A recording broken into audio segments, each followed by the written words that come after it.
Pour moi, l'empathie, telle que je la vois, telle que je la vis et telle que je la pratique professionnellement, c'est un voyage unique chez l'autre, comme si j'étais l'autre momentanément.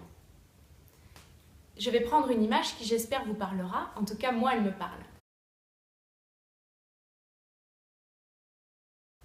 Imaginons que je sois sur une colline, face à une autre personne qui est aussi sur une colline.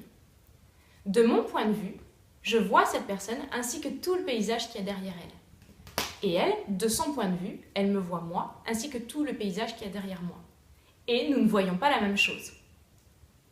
Si cette personne me confie quelque chose qui lui arrive, me parle de quelque chose, et que je reste sur ma colline, avec mon jugement, mon éducation, mes idées, mes questions, je vais tâcher de comprendre ce qu'elle vit, je vais reformuler, je vais répéter, mais je serai quand même à distance de ce qu'elle vit. Si l'espace d'un moment, je fais l'expérience d'être en empathie, je vais abandonner mon point de vue, descendre de ma colline et monter sur la colline de l'autre. Et là, je vais vivre l'expérience de sentir ce qu'elle sent et de voir ce qu'elle voit, comme si j'étais elle. Après, je vais redescendre et revenir sur ma colline. Et je vais pouvoir lui dire « Hé, tu vois ça, tu vois ça, tu vois ça, et tu sens ça.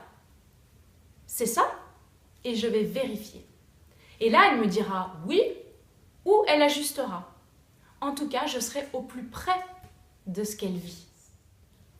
Et après, je pourrai donner mon avis aussi, si elle me le demande. Avant de donner mon avis, j'aurais vraiment pu comprendre le sien, pas seulement avec ma tête. Nous pourrons avoir un échange. Ça sera un échange dans le respect du point de vue de chacun. Certaines de mes relations se sont adoucies, se sont enrichies. J'y ai gagné en profondeur. Après, voilà, il y a des jours où j'ai envie d'être en empathie et puis il y a des jours où j'ai pas envie. Parce que je suis fatiguée ou parce que je suis de mauvaise humeur. Et puis il y a aussi des gens avec qui j'ai envie de faire ce travail. Enfin, ce travail, ce chemin, ce voyage. Et puis il y a des gens avec qui j'ai pas forcément envie.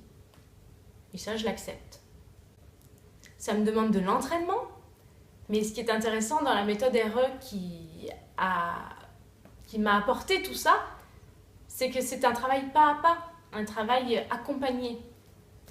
J'ai appris à être en empathie.